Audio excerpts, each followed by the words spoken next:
Hey guys, it's Delora Dabbles, and I figured since my nephew is about to be born, this might be the last time in the next few weeks that I'll actually be able to sit down and talk to you guys and film a video. So I'm going to film this to put out later, but as you can see, it's the same day as all my other incense stuff.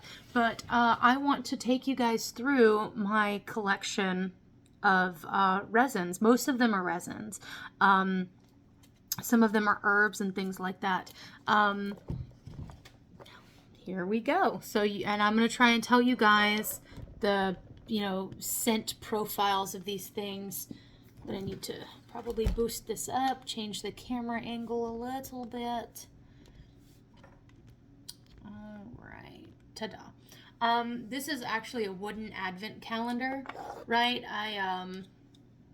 They came like this, and I thought that just looked very unaesthetic. So I glued little wooden knobs on there, painted it black and gold, and since I'm really bad at being consistent, obviously I painted each box completely different from the rest of the boxes.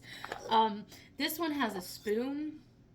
It looks a little drug paraphernalia-y to me, but yeah, I use it to scoop my incenses, and it looks kind of antique-y though. So these are my natural coals, right? This is amber. Amber it comes from a specific tree. I don't know which one, but it's also aged. And it kind of has a sugary look to it. And the smell it's a little bit perfumey on the back of the throat, but it's a very warm, sensual kind of smell. I bought so much of this for Ishtar because she seems to really, really dig the amber, which makes sense because amber has always been considered more of an aphrodisiac smell. This is styrax. It doesn't really smell like much of anything, but whenever you burn it, someone told me that it smelled amazing and smelled like vanilla, but to me, it smells almost like a very acidic vanilla, like if you made a cupcake with battery acid. This is actually aloes wood, alder wood. This is a very low quality powder of this wood. It's probably been cut with something else on top of that. I believe I ordered this from Vietnam. But aloes wood, alder wood, same thing. It comes from the Middle East and Asia, and it has been, pretty much almost extinct as a tree. It's a very, very aromatic tree. It's the stuff that I mentioned is in a lot of the really bougie Shoyeido stuff. Has aloes wood in it. Over here, this is frankincense, but it's been dyed blue. Now these tears are very small and they actually melt very quickly. And so if I'm not using it for magical purposes, I go ahead and I use these because I get a really strong, quick smell from it. However, these are bigger frankincense tears. This is what it naturally looks like. When you first burn frankincense, it has a lemony scent, almost like citrusy. And then it dives down into that rich, strong... Frankincense is just a smell on its own. But yeah, it smells lemony at first. When you burn it at the right temperature, you know it's the right temperature whenever that lemon hits you and then goes into the deeper notes of frankincense. Myrrh has a very if caramel but not sweet, but like also very it's slightly perfumey. Again, like I said in the previous video, the English language doesn't really have words for this. It can be a little bit strong and it can smell like butt if you burn it at too high of a temperature. If you think myrrh smells like shit or crap, then you're burning it too hot and you need to burn it at a much lower temperature and give it a try. And then it mellows out, right? And it does pair very well with the frankincense that we have here. But a lot of people prefer a Papanox to myrrh, and it's often called sweet myrrh. This one, if you're going to burn it by itself, has a much more well-rounded scent, and it does have a sweeter smell to it than regular myrrh does. And if you look, it's a little bit lighter in color as well. So, I actually, whenever I ordered these, I got really fat, wet tears. They had not been completely dried. So what I ended up having to do was crush them in my mortar and pestle. I have one specifically reserved for resin. I had to lay them out on a paper towel in the sunlight to completely dry out the rest of the way. Yeah, so sometimes you're going to get really fat tears of resin that are still wet, and that's what you're going to have to do with them. This is a blend called the Osiris blend. You can find this at most witchy shops, but you can tell that it has myrrh in this. There is myrrh in this, along with, let's see if I can figure this out. It's been a minute. It looks like there is some wood chips, probably maybe even a little bit of dragon's blood, because those are very rich, dark colors. But whenever you burn it, it kind of has like, if someone was cooking in the forest. That's going to be your Osiris blend. Dragon's blood. Dragon's blood is a very dark red. It has more of like a chalky appearance, but I'm going to lick one of these pieces and show you guys. Look how dark red that got. Alright, so it does have a chalkier appearance and storage, but the minute it starts melting down, it really does look like blood. It's a cool aesthetic. Now the smell of the dragon's blood, it is a very rich and velvety kind of smell, almost like, so don't think of like the taste or the smell of like sweet chocolate, but like really, really like, that kind of, chocolate kind of has that like, it's strong, but it's slightly creamy, but strong. Again, really hard to describe smells. Okay, so we're getting into my benzoin. This is benzoin of Siam. Note the rich dark red color here. There's two different types of benzoin, and most people don't realize this unless they are a fanatic like me.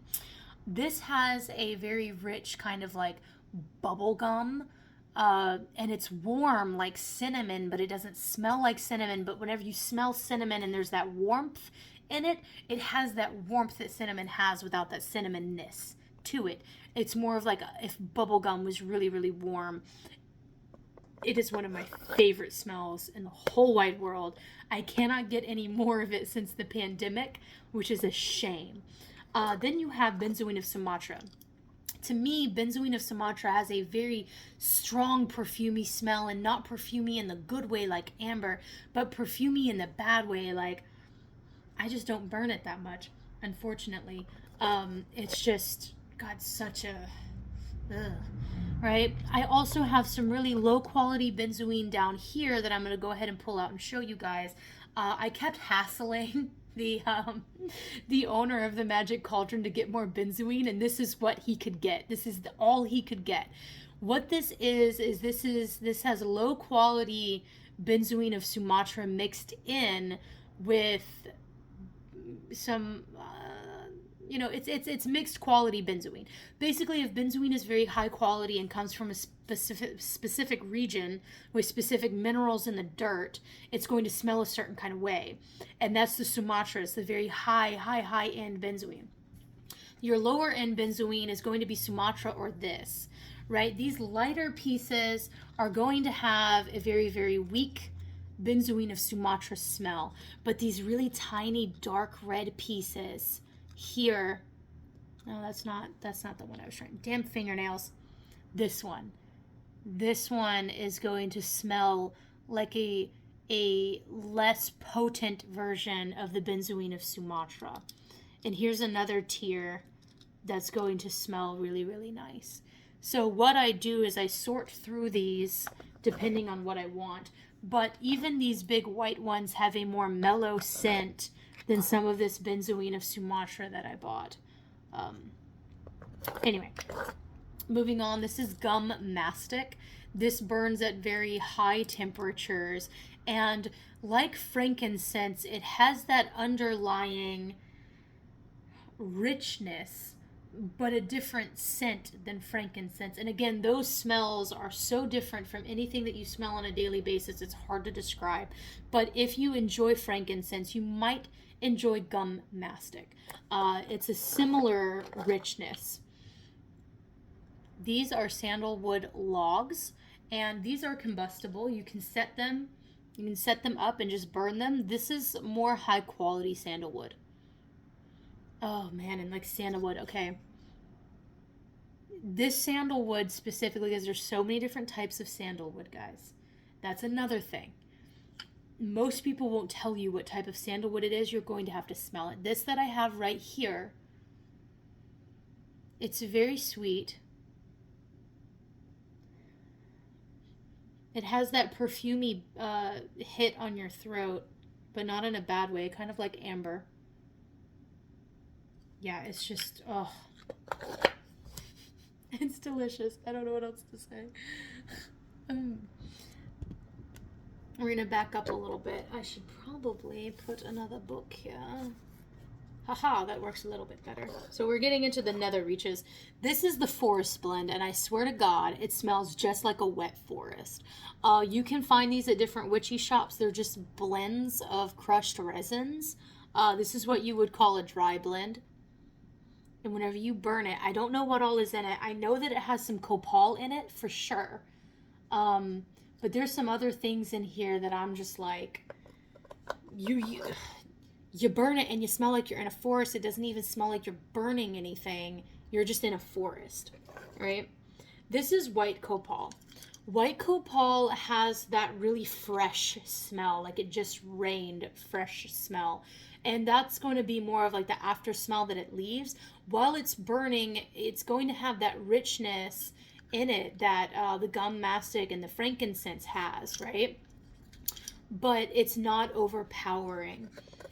We also have golden copal, right? Which literally smells like a mix between white copal and black copal. It has that freshness of the white copal with that richness of the black pepper that the black copal has. So I really like to burn this. If someone's never smelled copal, I like to burn the golden copal because it gives the best of both the black and the white copal.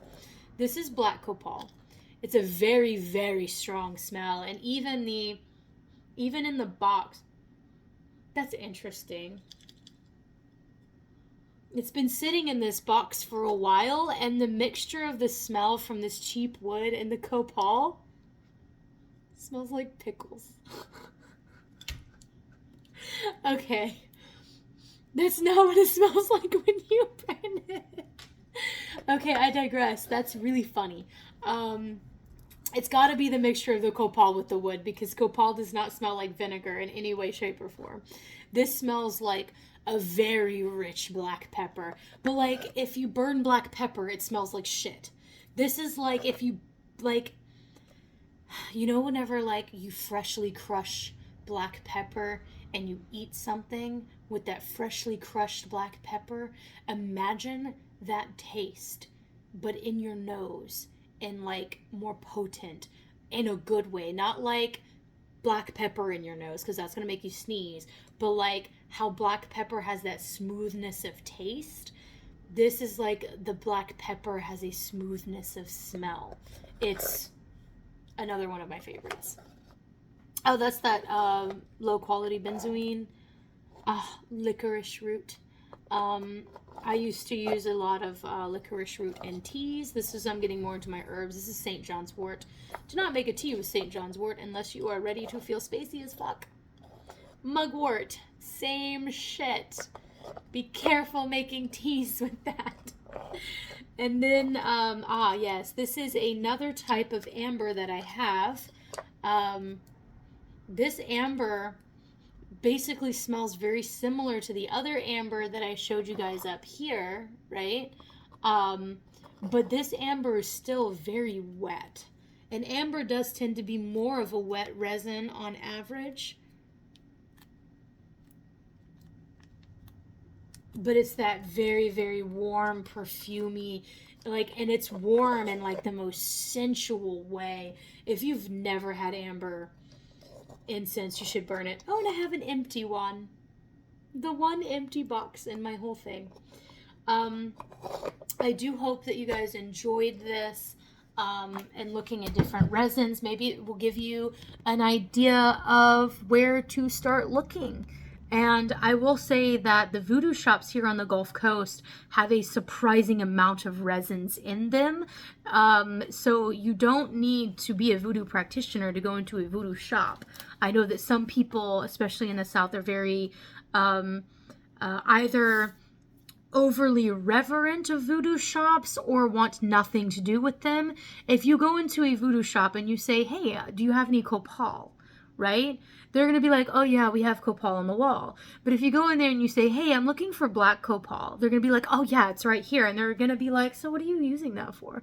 You know what I mean? Like, the more specific you are, and when you're looking for ingredients, you're going to pique that person's interest and they're going to want to talk to you. Yes. Now, sometimes, like me, you go into a shop and you're like, do you have any benzoin of Siam? And they're like, I have benzoin. And then you get into a whole conversation about the different qualities of benzoin, and they look at you like you're crazy. Anyway, yes, so I do want to talk one quick thing about Shoyeido. They have these samplers, right? And I have burned all of the ones that had aloes wood. So they have black, green, and yellow. And these all have aloes wood, right? This is like 16, 17 bucks on Amazon, right? You're only getting 4 sticks of each kind, but these are really high quality sandalwood. Very high quality sandalwood. This is a warm sandalwood, and this is a bit more of a cool sandalwood smell. But all of these different aloes wood smells have a different kind of richness that is very hard to describe. And if you want to get your hands on ethically made aloes wood, elder wood, whatever it's translated as where you're from, Shoyeido is the best because, again, they have an heirloom grove that they only take from and that they keep, you know, healthy and thriving, right? And you know it's going to be ethically sourced if it comes from Shoyeido because, again, family owned and operated for 300 years. It's in their best interest to take care of what they have and the resources that they have. And then on a spiritual level, you're not going to piss off the nature spirits that aid you in making your incense, right? So, anyway, I hope you guys enjoyed this. And these boxes are really expensive and it's hard to find them on sale, but this is the green one. I say that because whenever you start getting into the really expensive incenses, Shoyeido doesn't have anything in English. So you're going to have to Google the English translations on these boxes. And the Shoyeido website can help you with that. If you just go to shoyeido.com, even if you bought your product from elsewhere, there will be product descriptions in English and Japanese with translations and things like that. And you can find out lots about the Shoyeido family as well. So I hope that I can turn you guys on to different smells that you didn't even know existed, and you can expand your little nose and how your nose affects your mind with these smells. And until next time, happy dabbling and goodbye.